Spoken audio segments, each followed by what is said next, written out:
Salut à tous! Dans cette vidéo, on va aborder une notion très importante dans SketchUp, c'est la notion des groupes. Vous verrez, une fois que vous arriverez à maîtriser la notion de groupe, donc vous verrez, c'est pas très compliqué, hein, eh bien ça va vous faciliter la vie dans vos modélisations. Vous allez pouvoir mieux interagir plus facilement avec ces dernières, donc modifier, déplacer, vraiment de manière plus fluide, ça sera beaucoup plus simple pour vous. Donc, je vais vous apprendre finalement à créer des groupes et à interagir avec eux. On va partir dans cette vidéo sur un exemple très basique. Donc, on va faire deux murs et une dalle. Donc, dans un premier temps, je vais créer donc, deux murs et une dalle sans utiliser la notion de groupe. Donc, juste en faisant des traits, hein, voilà, comme on fait au début. Ensuite, voilà, donc je copie ce mur. Voilà. Je fais la dalle. Là. Voilà, donc là, nos deux murs et la dalle par-dessus. Donc maintenant, on va se mettre par-dessus et on aimerait voir ce qu'il y a en dessous de la dalle. Donc on va peut-être se dire, allez, on prend l'outil déplacer, ça serait cool qu'on fasse un clic et que ça marche. Mais vous voyez, ça ne fonctionne pas. Pareil, avec les murs, hein, ça va pas être ça. Après, peut-être on se dit, allez, si on sélectionne toute la dalle et qu'on fait déplacer, ça va fonctionner. Ah non, ça fonctionne toujours pas. Donc maintenant, ouais, donc vous voyez là, dans ce cas de figure, c'est pas très pratique pour interagir, modifier ce qu'on vient de faire. Donc maintenant, je vais faire exactement la même chose, mais en utilisant des groupes. Vous allez voir, ça va pas être totalement la même chose, et c'est bien ça qui est intéressant. Hop là, donc on fait pareil. Donc maintenant, ce mur, je le sélectionne, je fais clic droit dessus, et je fais créer un groupe. Donc là, je viens de créer un groupe, tout simplement, vous voyez. Je peux, en utilisant l'outil déplacer, le déplacer en un seul clic, hop là. Je peux le faire pivoter en utilisant les petites poignées rouges, hop là. Je peux vraiment interagir facilement avec lui.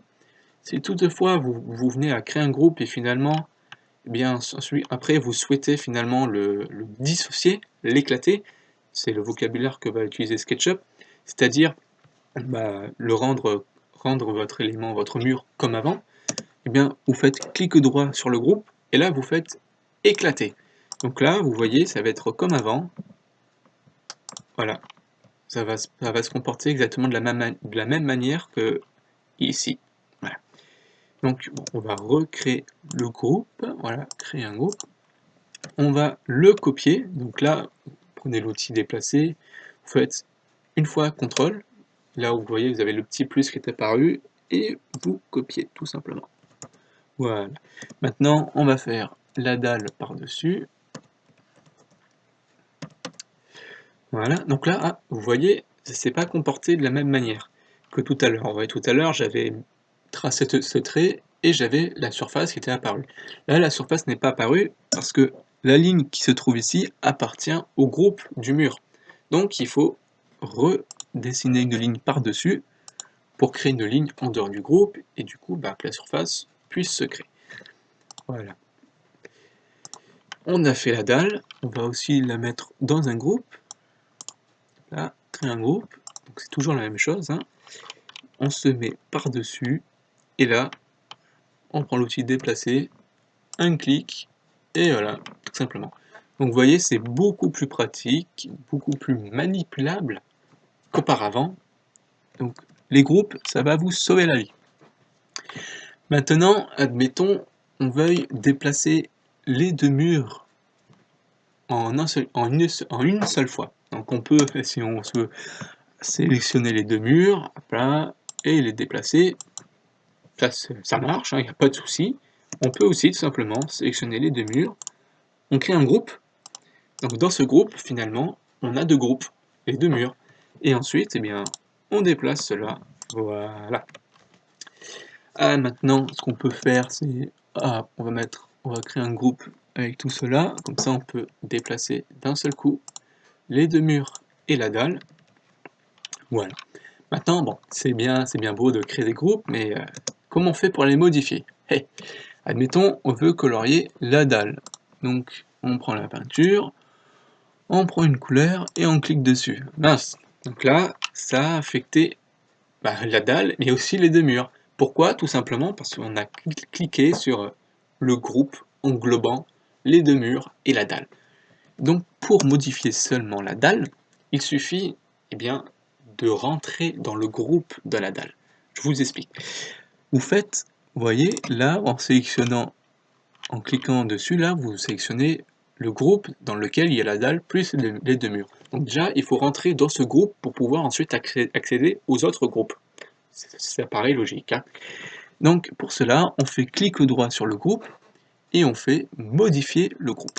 Voilà. Donc là, nous sommes rentrés dans le premier groupe. Vous voyez, tout ce qui est autour est devenu plus terne et surtout, c'est que le groupe, vous voyez, il est délimité par un volume et ses arêtes sont en pointillés. Voilà. Donc là, on a le groupe avec les deux murs et le groupe avec la dalle. Donc là, nous, on veut modifier la dalle. Donc, on va rentrer dans le groupe de la dalle. Donc, pour entrer dans le groupe de la dalle, il y a la première méthode que je vous ai montrée, c'est modifier le groupe. Et il y en a une deuxième, c'est on fait tout simplement un double clic gauche sur le groupe et nous sommes rentrés à l'intérieur. Et là, maintenant, on va pouvoir le modifier. Donc, c'est pour le colorier, c'est un exemple, mais on peut aussi, hop là, voilà, changer sa hauteur, par exemple, c'est un exemple.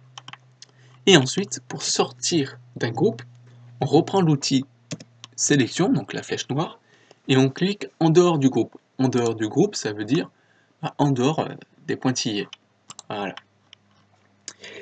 Eh bien écoutez, je pense que j'ai fini pour ce tuto. Voilà, donc je vous ai expliqué l'essentiel des groupes. Donc maintenant, à vous de tester des choses, hein, créer des groupes, mettez-les à côté. Voilà, vraiment faites ce que vous voulez. En tout cas, ça va vraiment vous faciliter la vie d'utiliser les groupes. Donc, si vous avez des questions, vous pouvez toujours me les poser en allant sur mon site SketchUp Essor, en allant dans l'onglet Nos contactés. Sinon, je vous dis à très bientôt dans d'autres vidéos. Ciao!